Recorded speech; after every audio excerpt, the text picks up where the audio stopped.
drowning in deadlines and double bookings, let's transform your chaos into a calm, coordinated schedule with Microsoft Calendar. First, fire up the Microsoft Calendar app. You can access it through Outlook, online via a browser, or directly on your Windows device. Notice the clear day, week, and month views.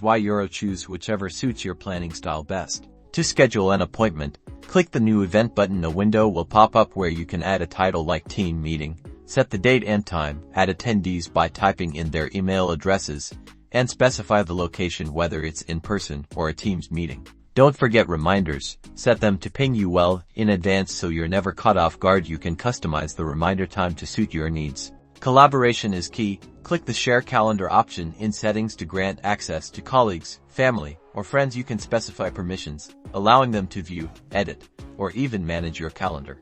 Boost your productivity by integrating Microsoft Calendar with other Microsoft services. Connect it to Microsoft To Do to manage tasks directly from your calendar, and seamlessly launch Teams meetings with just one click. And that's it. You're now equipped to conquer your schedule with Microsoft Calendar. Say goodbye to missed appointments and hello to stress-free time management. Be sure to subscribe for more productivity tips.